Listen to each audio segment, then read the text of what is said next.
Well, viewers, that is the end of Let's Play Final Fantasy VIII.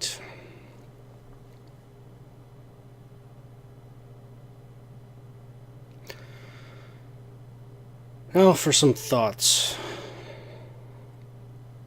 I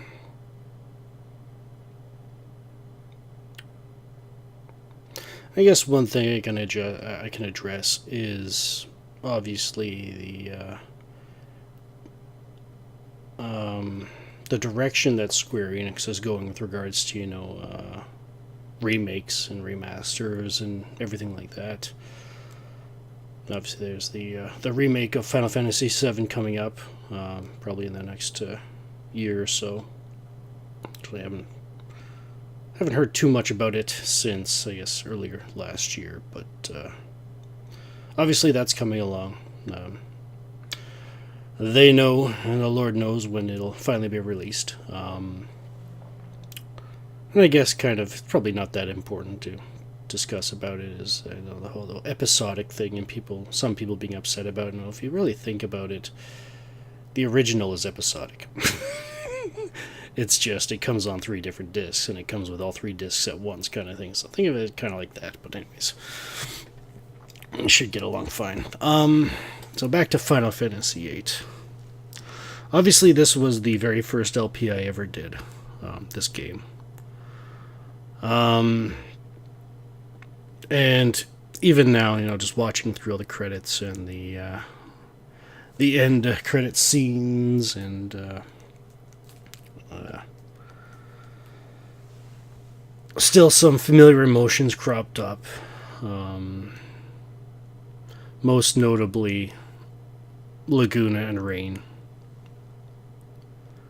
And I guess this will tie into what I was starting into about the whole remakes and all that kind of stuff. It's just, I get the feeling Final Fantasy VIII is probably going to be the least likely to get a remake. Even though Square Enix says they would like to remake all of them, depending on the demand of the fans kind of thing, how well each one does and what they want kind of thing, which is kind of nice. It's considering how significant the Final Fantasy franchise has been to not just JRPGs but gaming in general.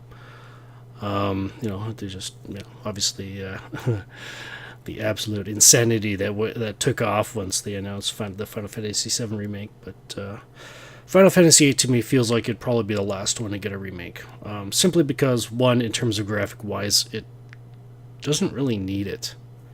It's definitely, like, the graphics themselves, the full motion videos are definitely right up there with a lot of PlayStation 2 titles and all that kind of stuff. I mean, obviously it would be nice to see some high quality renders, like the dance scene and the ballroom after the seat exam and a bunch of other stuff, and whatever else they can come up with to throw into the game to make it that much more enticing to people to want to buy a remake of it and play it again, kind of thing.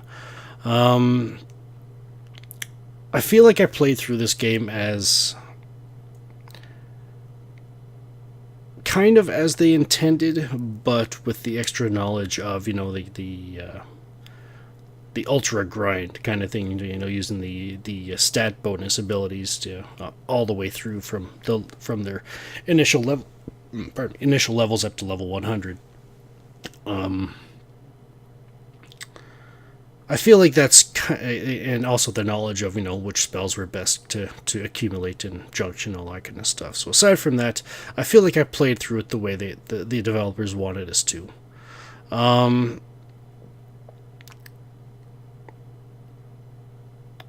One thing that kind of, this time through, kind of, I wouldn't say ruined it, but just felt it could be improved upon, is the transition from defeating Omega Weapon and then going straight into the battle with Ultimecia. Omega, just the lack of distance, time between those two just really kind of makes the final boss battle a joke. If you don't mind me saying that, just because all four phases of Ultimecia combined, I don't think the HP even breaks 1 million. Whereas Omega Weapon, I mean, obviously it had a set pattern, but that also meant that you have to develop a strategy in order to overcome him. Whereas Ultimecia, it was just basically, set up the right junctions, go to town with limit breaks, and you're good to go kind of thing. With obviously taking into consideration a few abilities, like obviously there's Hell's Judgment from the final stage, and then there's obviously Great Attractor from the stage before that. More hit points for the final boss probably would definitely help.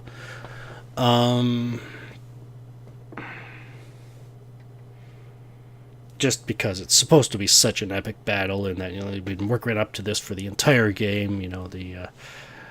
The destiny of the seed, the purpose of seed, and then getting up to just basically just going to town on her kind of thing.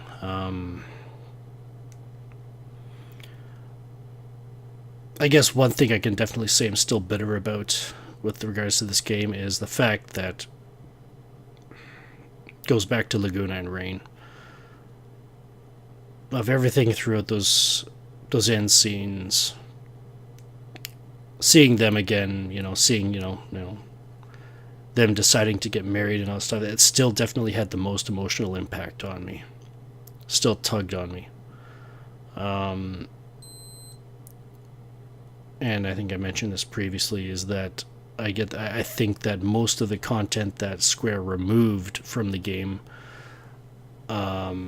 or from the original game, did have a lot to do with Laguna's side of the story, and I kind of touched on this when when we first met him in Esthar or whatever, and when we started asking him, so how'd you end up here, kind of thing, and I mentioned how it looks like this was the developer's way of letting us know, what exactly was kind of just summarizing what was in the content that they had to cut out, or that they chose to cut out.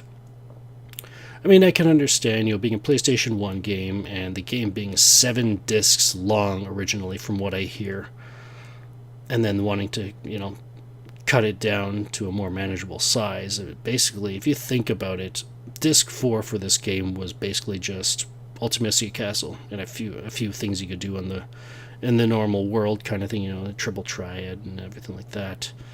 And then obviously other than that, it was just cutscenes and the final credits. So really, if you think about it, they may have ended up cutting out almost half of the game for the sake of cutting it down to 4 discs. I want to encourage, should anybody from Square Enix be watching this, or anybody that has any say over story development or anything like that, don't take your job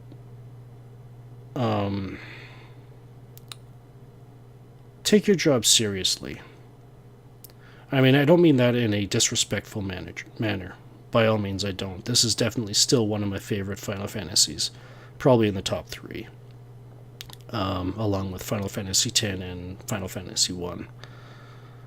Of course, those are the only 3 I've beat Final Fantasy III as well, but those 3 are still probably, just definitely up there. When you're making a story for a video game, not only are you telling a story, you're also creating art. What would have happened if, say, someone like Van Gogh, who has made some iconic paintings that have lasted hundreds of years and are worth millions of dollars now, to anybody looking at it, to somebody that's just into photography, that just likes to see perfect, they like to see perfect shots and all that kind of stuff. Art and photography aren't necessarily the same thing. They can be blurred, definitely. The lines can be blurred. But when you're trying to tell a story, and that story is going to result in the game being twice as long as what you think should be, Just tell the story. Take the risk.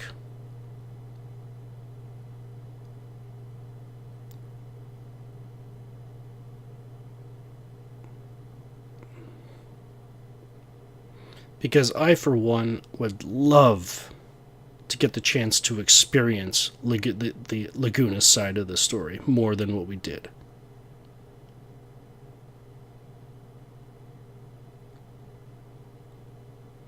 Just think about it. Just I guess you could say a commander of a trio of, Galbadian soldiers, just basically living a soldier's life, doing what they're told kind of thing, forming a friendship as a result of the small group. Him meeting Julia, she being inspired by him just basically because of, basically just who he is, the whole interaction between him and her back on, was it Disc 1? When she got the inspiration to, obviously do the Eyes on Me song, to begin writing lyrics. There is so much to that side of the story.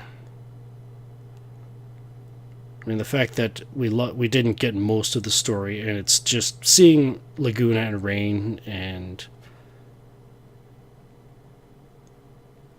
the graphics didn't need to be stellar to know that they cared about each other. I love a good story. And I know you do too. I'm still speaking to you, the person, I guess you could say, representing Square Enix. Anybody that has any input or say with regards to them.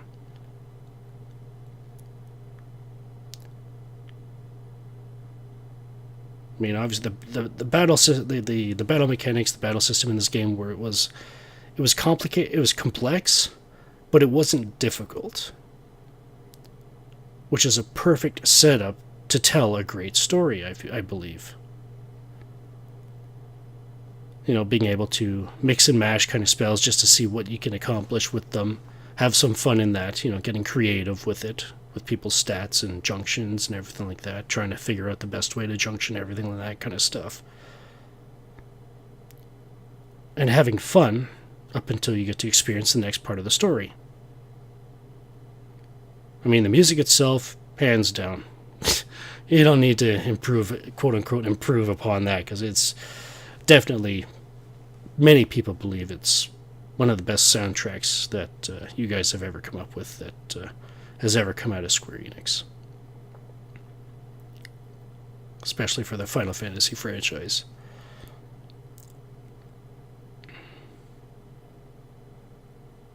Don't sell yourselves short. If you've got a story, you believe in the story, believe in it. For those that make the decisions of whether to keep it whole or start cutting it down, have a little faith in a good story. You might be surprised.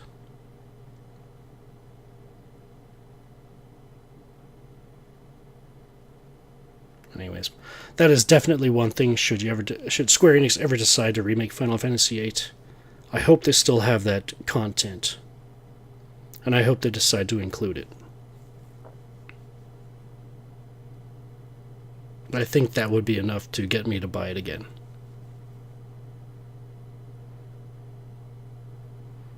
Anyways, that's just my take on it. Well, whoever decides to agree with me can agree with me. Whoever decides that I'm a raving idiot, you have the right to believe that as well. I'm just expressing how playing this game for almost 20 years, I guess. Between 15 to 20 years. Being as familiar with the story as I am. I'm just giving my 2 cents on how I feel how I feel I can encourage Square Enix to have a little more faith in their games. I mean, I guess I'll touch a little bit on Final Fantasy XII, is because the one thing that I've never played through Final Fantasy XII all the way. The one thing that turned me off of it was how was. From what I hear, the story is actually pretty good. It does require thought. Obviously, it's political. It's a political story. The thing with politics, though, is that it generally requires thought. And with something as open-ended as that, the gambit system, the license grid, just the battle system itself, everything else that was thrown into that game to make it as huge as it is, I got turned off because of how much I would have to focus on the battle system, focus on, what equipment, what to get, what not to get, in terms of magic, in terms of abilities, in terms of licenses, in terms of everything. Stuff that might be, that I don't know if it's important or not. I was so focused on doing that stuff that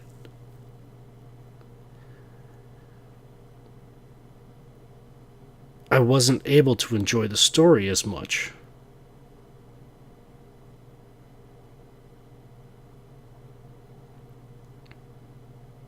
I've heard good things about Final Fantasy 15 as well, so maybe I'll give that a game a shot at some point, but I don't know, it's just, after playing Final Fantasy 1, like really right before this, and seeing how much, just a reminder of how much I love that game. For its simplicity, but still the strategy of it as well, because of the simple mechanics, the simple story. You can just basically look back. That's one thing I hope Square Enix learns from remaking Final Fantasy VII. I hope it helps them get in touch with who they were, what made their game so great, what made Final Fantasy one of the most groundbreaking titles in video game history. What made the game great? And I hope, with whatever new titles follow it, whether it be in the Final Fantasy franchise or anything else that comes of it, I hope you remember. I hope it inspires you.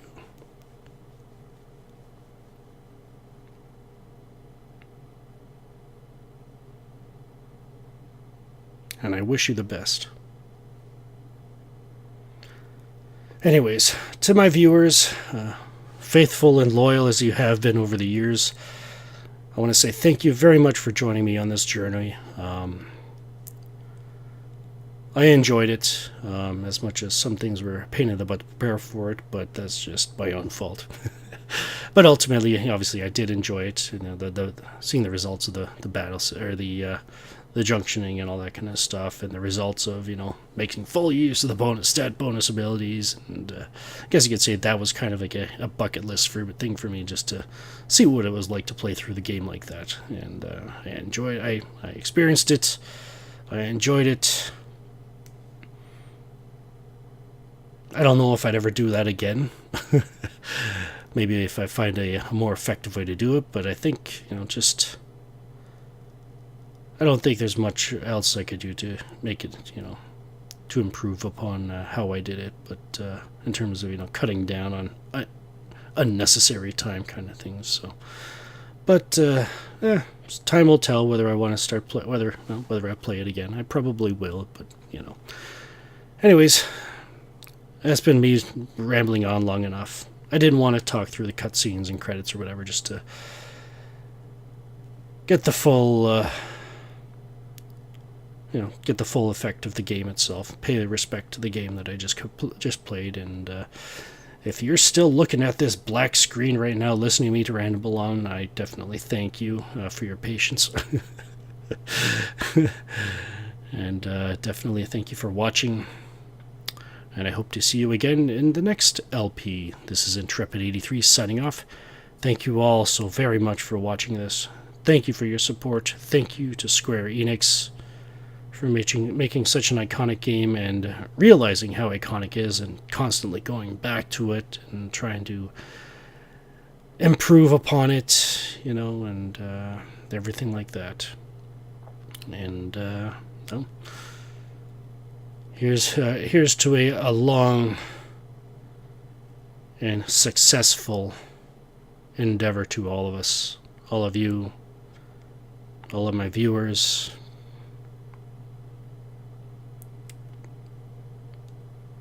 Yeah, and I wish you all to have a good one.